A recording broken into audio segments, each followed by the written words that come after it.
Assalamualaikum warahmatullahi wabarakatuh. Berjumpa lagi Bapak Ibu dalam pelatihan pintar. Kali ini kita mengikuti pelatihan pintar tentang karya tulis ilmiah bagi penghulu dan penyuluh. Setelah menyimak materi 3.1 dan 3.2 tentang karya tulis ilmiah sebagai pengembang profesi, sekarang kita mengikuti latihannya. 1. Karya tulis yang paling sederhana bentuknya, namun masalah yang diungkapkan harus tetap dijaga atau bobot ilmiahnya adalah, jawabannya adalah D. Future. 2. Membuat karya tulis ilmiah dalam bentuk buku, jurnal, majalah, artikel, saduran atau terjemahan untuk penghulu dan penyuluh masuk dalam bukti angka kredit pada dalam unsur, yaitu D. Pengembangan profesi. 3. KTI yang berisi tujuan, gagasan, dan ulasan ilmiah adalah D. Makalah. 4.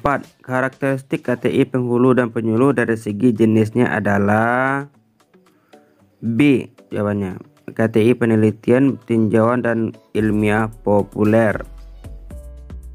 5. Manakah dari pernyataan berikut yang menunjukkan opini? Ya, jawabannya adalah C. Menurut saya kinerja Gubernur Jakarta sudah cukup bagus. 6. Kegiatan ilmiah pada umumnya dimulai dari, jawabannya A. Rasa ingin tahu. 7. Karya ilmiah bidang kepenghuluan atau penyuluhan hasil penelitian, survei, kajian, ulasan, tinjauan, gagasan ilmiah atau berupa hasil evaluasi harus memenuhi syarat berikut kecuali, jawabannya adalah A. Perumusan masalah berdasarkan asumsi empiris tanpa didukung data observasi. 8. Bentuk karya tulis penghulu atau penyuluh yang berisi fakta masalah yang ada di tengah masyarakat, ulasan atau kritik terhadapnya, disertai gagasan atau pendirian berupa opini adalah, jawabannya adalah D. Artikel. 9. Dua hal yang harus dimiliki oleh seorang penulis yaitu A. Menguasai ilmu pengetahuan dan bahasa Indonesia yang baik dan benar. 10. Jenis karya tulis ilmiah yang dimuat pada surat kabar adalah C. Ilmiah populer. 10 soal telah kita kerjakan. Sekarang kita cek nomor 1, D nomor 2, D nomor 3, D nomor 4, B nomor 5, C nomor 6, A nomor 7, A nomor 8, D nomor 9, A nomor 10, C. Sekarang kita cek skornya Bapak Ibu, berapa nilainya. Alhamdulillah 100 Bapak Ibu. Silakan dicoba. Sekarang kita lanjut pada materi selanjutnya. Setelah menyimak materi 3.3 tentang sistematika karya tulis ilmiah dan tata bahasa Indonesia dalam penyusunan KTI, sekarang kita mengerjakan latihannya. Nomor 1. Kepala karangan yang merupakan cerminan mengenai suatu permasalahan yang diangkat dalam sebuah tulisan, yaitu, jawabannya adalah C. Judul. 2.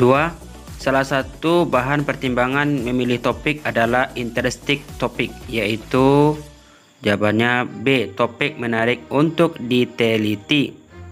3. Penulisan karya tulis ilmiah harus menggunakan bahasa Indonesia yang benar dan memenuhi standar KTI, yaitu sistematis, terukur, dan dapat diuji secara empiris, betul. Fakta dari suatu permasalahan, betul. Hasil penelitian, kajian mandiri atau kelompok, betul. Jawabannya adalah A. Semua benar. 4. Di bawah ini contoh-contoh kata yang baku dalam bahasa Indonesia. Jawabannya adalah C. Sistem teoritis konkret. 5. Gagasan pokok atau ide pikiran dalam membuat suatu tulisan disebut dengan A. Tema. Nomor 6. Karya tulis ilmiah adalah kegiatan penuangan gagasan, pemikiran, atau data lapangan ke dalam bentuk tulisan dengan mengikuti aturan dan metode ilmiah untuk menghasilkan informasi ilmiah yang dapat didiskusikan, dipublikasikan, atau didokumentasikan. Yang dimaksud ilmiah di sini adalah sistematik benar, terukur benar, dapat diuji secara empiris, betul. Jawabannya adalah C. Semua benar. 7. Pokok pembicaraan sebagai permasalahan yang dibahas atau diuraikan disebut dengan A. Topik. 8. Tata bahasa Indonesia dalam KTI mencakupi yaitu kata-kata dan istilah yang baku betul, kata dan istilah yang tepat, cermat, hemat betul, kalimat efektif atau paragraf yang baik betul. Jawabannya adalah D, semua benar. 9. Sistematika karya tulis ilmiah secara garis besar terdiri dari, jawabannya adalah D, pendahuluan, kerangka teoritis, metodologi, temuan atau hasil penelitian, pembahasan, kesimpulan, dan saran. 10. Urutan menentukan judul dalam penyusunan karya tulis ilmiah diawali dari, jawabannya adalah yaitu C. Latar belakang masalah, batasan masalah, rumusan masalah, dan identifikasi masalah. 10 soal telah kita kerjakan. Sekarang kita cek nomor 1 C, nomor 2 B, nomor 3 A, nomor 4 C, nomor 5 A, nomor 6 C, nomor 7 A, nomor 8 D, nomor 9 D, nomor 10 C. Kita cek Bapak Ibu berapa nilainya. Alhamdulillah 100 Bapak Ibu. Silakan dicoba Bapak Ibu. Dan sekarang kita lanjut materi selanjutnya. Setelah menyimak materi 3.4 teknik analisa data bagian 1 dan 3.5 teknik analisa data bagian 2, sekarang kita mengerjakan latihannya Bapak Ibu. Nomor 1. Berikut adalah teknik analisis pada penelitian kualitatif kecuali ya. Jawabannya adalah D, analisis deskriptif. 2. Urutan pengolahan data pada teknik analisis data yang tepat adalah, jawabannya adalah A. Penyuntingan, pengkodean, dan tabulasi.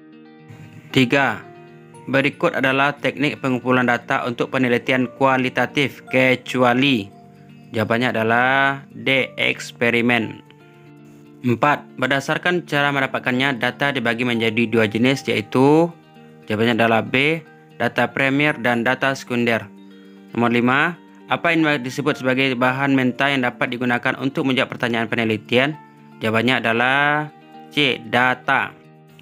6. Urutan langkah-langkah dalam menerapkan teknik analisis data yang tepat adalah, jawabannya adalah B. Pengolahan data, penganalisis data, dan penafsiran data. 7. Model analisis data yang prosesnya berlangsung dari teori-teori ke fakta-fakta adalah, jawabannya adalah C. Model deduktif. 8. Hipotesis dapat diartikan sebagai B. Dugaan berdasarkan teori yang dipakai. 9. Tujuan penganalisisan data adalah, jawabannya adalah B. Untuk menyederhanakan sehingga data mudah ditafsirkan. 10. Berikut adalah teknik pengumpulan data untuk penelitian kuantitatif kecuali, jawabannya adalah B. Observasi. 10 soal telah kita kerjakan. Sekarang kita cek nomor 1 D, nomor 2 A, nomor 3 D, nomor 4 B, nomor 5 C, nomor 6 B, nomor 7 C, nomor 8 B, nomor 9 B, nomor 10 B. Selesai. Kita cek berapa nilainya Bapak Ibu. Alhamdulillah 100, lolos Bapak Singret Bapak Ibu. Dan kita lanjut pada materi selanjutnya. Silakan dicoba. Setelah menyimak materi 3.6 tentang penyusunan karya tulis ilmiah, sekarang kita lanjutkan dengan mengerjakan latihan. Nomor 1.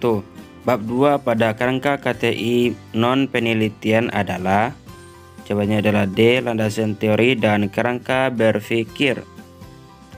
2. Kesimpulan, saran, implikasi dalam kerangka KTI hasil penelitian termasuk kepada B. Bab 5. 3. Abstrak pada kerangka KTI populer terdiri dari, jawabannya adalah D. 50-75 kata dan 2-3 kata kunci. 4. Landasan teori, kerangka berpikir, dan hipotesis dalam kerangka KTI hasil penelitian termasuk pada bab, itu D. Bab 2. 5. Konsisten dalam penulisan karya tulis ilmiah adalah bahwa hal yang ditulis sesuai dengan, jawabannya adalah B, keahlian, tanggung jawab, tempat, waktu, dan lingkup tugas penulisnya. 6. Salah satu kaidah dalam penulisan KTI adalah ilmiah, yaitu kita cek A. Benar ilmiah dan tampilan ilmiah betul. C. Didasari kaidah-kaidah keilmuan betul. D. Metode ilmiah betul. Jawabannya adalah B. Semua benar. 7. Penulisan karya tulis ilmiah harus asli, yaitu jawabannya adalah B. Hasil pemikiran sendiri, bukan plagiasi. 8. Kaidah penulisan karya tulis ilmiah harus menulis unsur apik, yaitu jawabannya adalah A. Asli, perlu, ilmiah, dan konsisten. 9. Karya tulis ilmiah harus diperlukan, artinya adalah jawabannya adalah C. Mempunyai nilai manfaat. 10. Kerangka karya tulis ilmiah hasil penelitian pada bab 1 adalah, jawabannya adalah D. Pendahuluan. 10 soal telah kita kerjakan, sekarang kita cek nomor 1 D, nomor 2 B, nomor 3 D, nomor 4 D, nomor 5 B, nomor 6 B, nomor 7 B, nomor 8 A, nomor 9 C, nomor 10 D. Sekarang kita cek skor nilai kita berapa Bapak Ibu. Alhamdulillah 100. Silakan dicoba Bapak Ibu. Kita lanjut materi terakhir. Setelah menyimak materi 3.7 media publikasi, sekarang kita lanjut kepada mengerjakan latihannya Bapak Ibu. Nomor 1, KTI yang kerangka tulisannya memiliki bab metodologi tersendiri adalah, jawabannya adalah C. KTI penelitian. 2. Berikut ini merupakan garis-garis besar KTI kepenghuluan yang dapat dinilai sebagai pengembangan profesi, kecuali, jawabannya adalah D. Isinya dapat dipertanggungjawabkan secara keilmuan. 3. Perbedaan antara KTI penelitian dengan tinjauan adalah, jawabannya adalah C. KTI penelitian masih bersifat gagasan, tinjauan hasil yang dilakukan. 4.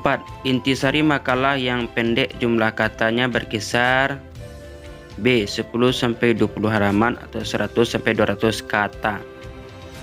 5. Regulasi yang secara mandatori mengatur tentang KTI sebagai pengembangan profesi menjadi syarat wajib untuk kenaikan jenjang jabatan adalah B. Peraturan Menteri Agama Nomor 16 Tahun 2001 tentang petunjuk teknis jabatan fungsional penghulu. 6.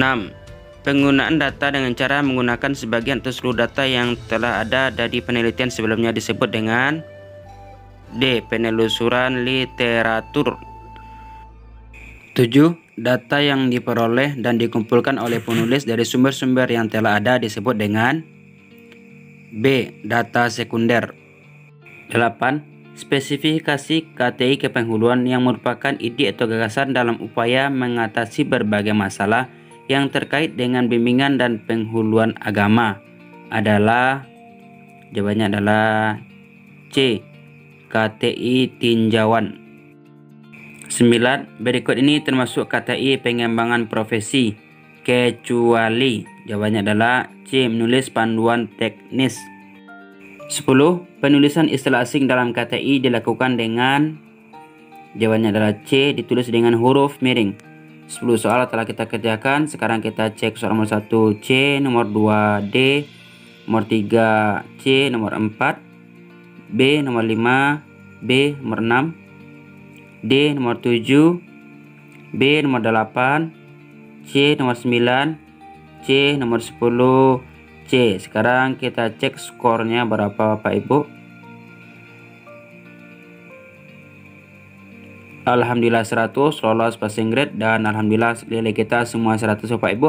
Silahkan dicoba dan di-share kepada kawan-kawannya agar bisa juga merasakan nilai ini. Dan jangan lupa untuk ngasih review Bapak Ibu supaya bisa mendownload sertifikatnya. Dan kita jumpa lagi pada perhatian pintar berikutnya.